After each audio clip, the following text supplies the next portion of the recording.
Hey guys, welcome to another edition of Lisa's Leftovers. I know we missed a couple of weeks, but hey, COVID, you can blame it on COVID, okay? But yeah, so I'm sorry, I missed a couple of weeks, but I have something really fun to make with you today that just kind of like popped into my head, and I think you're gonna love it. It is like the ultimate in leftover baking. So we'll just let a couple more people sign on. I'm going to talk a little bit more once I get started because there is a fair amount of mixer work involved. So I'm just kind of going to dive right in here, and then I can talk and answer questions and stuff if I can see them.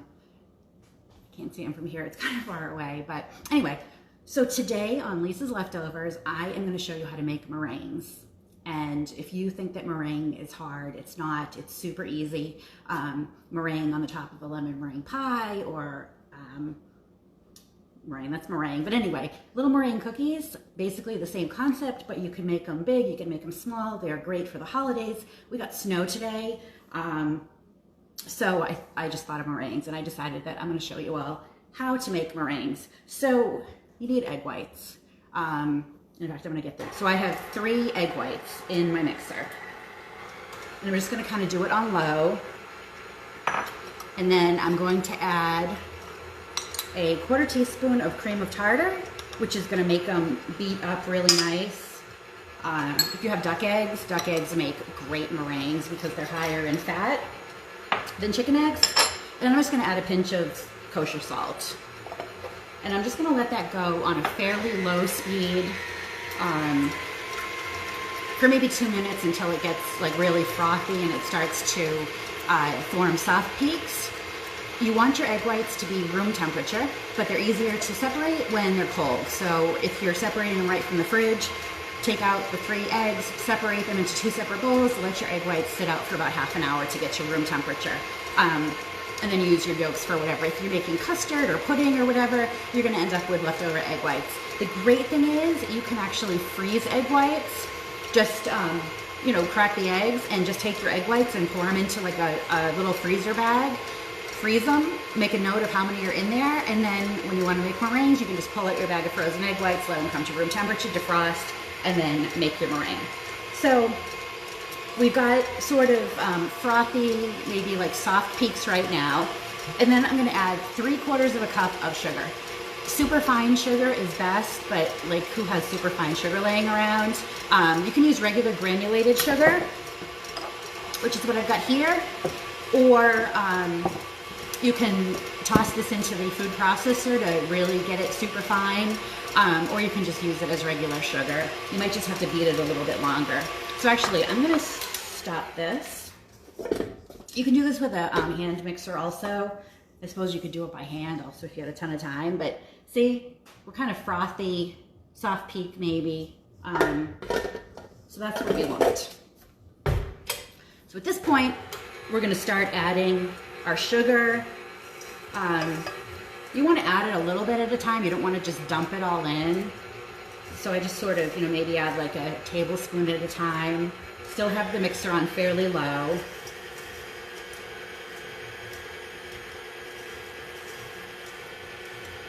And this was 3/4 cup of sugar. So it's 3 egg whites, a 1/4 teaspoon of cream of tartar. You can also use lemon juice if you wanted to. You just need something to make the whites beat up a little bit better. Okay. So all my sugar's in there, and now, whoops, I'm gonna add I usually add vanilla extract, maybe like a teaspoon, but this time I'm gonna use maple syrup, so I'm gonna make maple meringues. So that's about a teaspoon in there, I guess. Okay, so now that all my ingredients are in there, I'm going to actually turn the speed up to high. Move out of the way. And then I'm just gonna let that go for like 5, 6, 7 minutes. You wanna beat it until you have nice stiff peaks. And that means you can flip the bowl over and it's not gonna go anywhere. And you wanna kind of feel it and make sure that the sugar is not grainy. You want it to be really smooth in your fingers when you when you kind of smush it between your fingers. It should get the volume. It should be like 4 times what it was when you put the egg whites in. So that's what you're looking for. I'm probably gonna not let it go the whole 5 minutes because you'll get bored of me. But I just want to look back and see if anybody asked any questions. I don't think anybody asked questions. So if you have a question, ask me a question because we've got some time here while this is going. You can ask me a question about eggs or meringues or chickens or not anything. Living in Maine, I don't care. You definitely don't want to overbeat this, but you want to make sure that you beat it enough. And actually, I should have looked at the clock. Because it's going to look like it's done, and you just want to keep going. So it's 3:06 now, so I'm going to let it go till 3:10. So you've got 4 minutes right now that somebody needs to ask a question, or we can just sit here. I'm really bad at answering questions, though. I can't even see the. Whoops. All right, whatever. As long as I don't turn it off.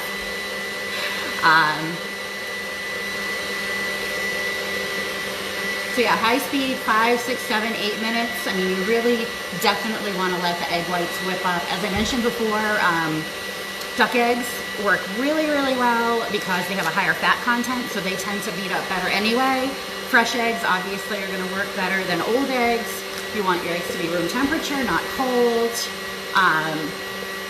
And you want to make sure that your bowl is clean. You want to make sure that your beater is clean. I have the whisk attachment in there. You don't want to get any grease or fat into your whites or they won't beat up. So you got to make sure everything's clean. If you get even a speck of yolk into the whites, they might not mix up. So you definitely want to make sure. In fact, when I do this, I break each egg into a little bowl, make sure I've got just the white, and then I put it into my big mixer bowl.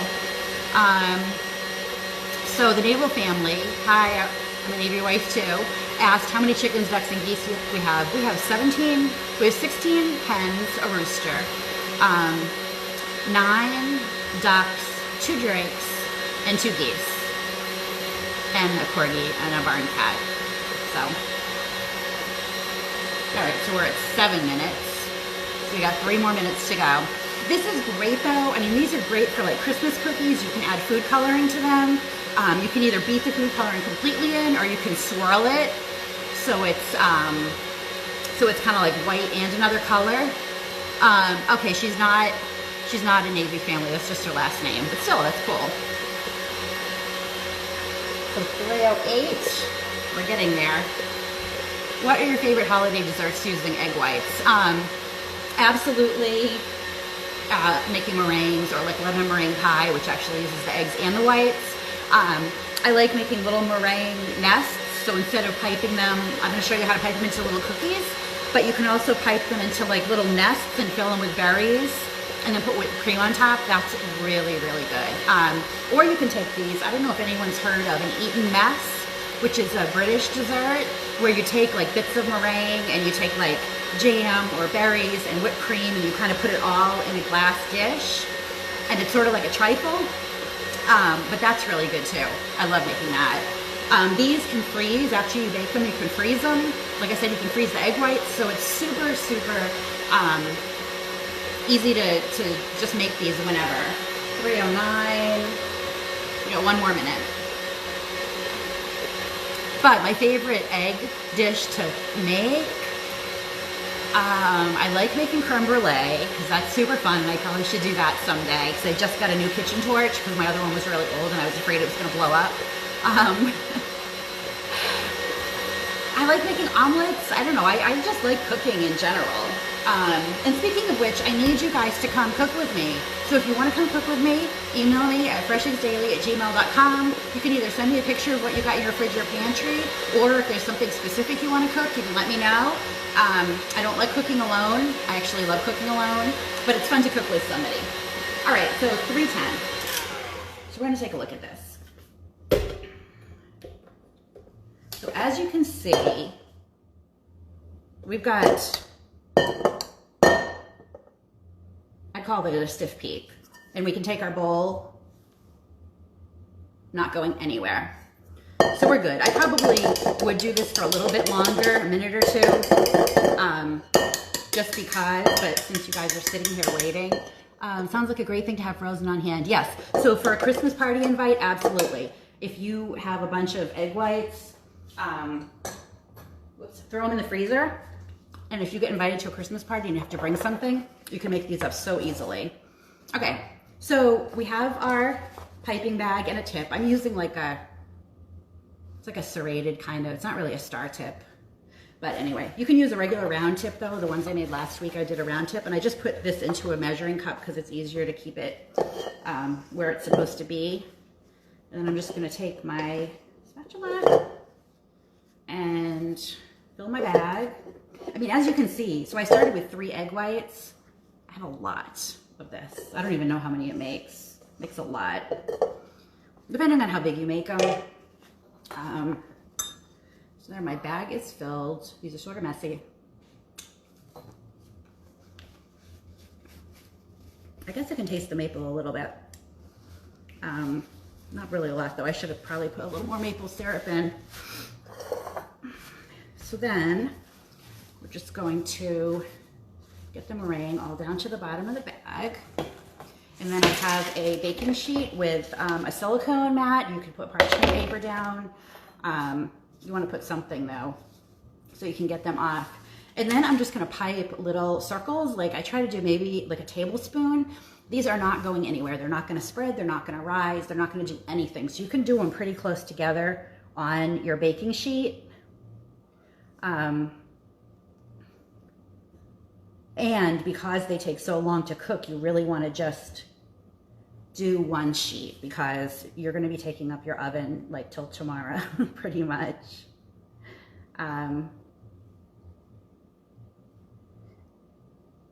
Actually, I didn't use this fancy tip last time, and I kind of wish I had because they are fancier with the tip. So, whoops. So here's what they look like. You can see they're not going anywhere. So these actually, for those of you who heard, I'm working on a cookbook. I'm writing a cookbook for HarperCollins, the Harper Horizon division of HarperCollins, and it'll be out February of 2022. So I'm working on it now, and these meringues will actually be in the book. I just think it's such a great way. I mean, I can't tell you how many egg whites I used to throw away because the chickens won't even eat egg whites. They'll eat the yolks because there's good nutrition in them, but they're not really interested in the white. There's really no nutrition in the white, you know, to talk about. So then just pipe them. And like I said, I mean, I'm making like little cookies, but you can make nests. I should have showed you one. So you make like a wreath, sort of like maybe 3 or 4 inches across. And you make like a bottom, and then you make like sides. And then when they come out, you can fill them with berries. And that's like a super fancy Christmas dessert. So I have my, I mean, so there's still a little in here. There's still a bunch in here. And there's this many in here. So I'll probably do a mini sheet too. So now that you've got them here, I am going to bake these at 200 degrees for 90 minutes in the middle of the oven. I'm not going to look, I'm not going to peek. And after 90 minutes is up, I'm going to turn the oven off, and then I'm going to keep the door like open, ajar. I usually put a wooden spoon in it. So the oven door is open, the oven is off. These stay in there for minimum 3 hours. You can leave them in overnight. I like to make these sometimes like just before I go to bed at night. You know, bake them and then leave them in the oven overnight, depending on how dry your air is. Our air is really dry here in the winter because we have a wood stove, so they dry out really quickly. But you definitely want them to all dry out and not like get mushy. So you have to make sure they're dry. And then once they're out of the 3 hours to overnight in the oven, you just pick them up off the parchment. You'll know they're done because they'll come up off the parchment without the parchment or silicone without sticking to it. And then you can just keep them in an airtight container. They probably last forever. I don't know, I think they last a really long time once they're dried. They should not be browned, so you're not looking for them to brown. You're really just trying to dry them out. I mean, our house is so dry, the air in the winter, I probably could just leave them on the counter for a couple days and they'd dry out. But I am gonna throw these in the oven. So anyway, so that's how you make meringues.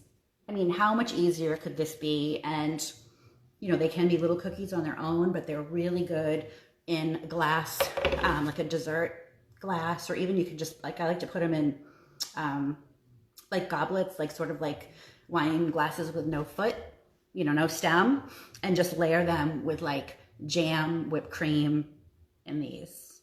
They're good. They're really, really good. Yeah, so High Desert Homestead said you could see those for Easter with robin's egg candy. So yeah, so for Easter, you could color them like a tan color or a yellow color. You could pipe them into the little nests, and then you could fill them with those little blue bird's eggs, candy things. So anyway, they're super versatile, and I hope that'll be the last egg white that you will ever throw away. So anyway, look for my cookbook and look for more episodes of Lisa's Leftovers, and if you don't want to come cook with me, I will just cook by myself. So anyway, I'm gonna bake these, and they'll be ready in about 5.5 hours. Bye guys. And that doesn't work, so I gotta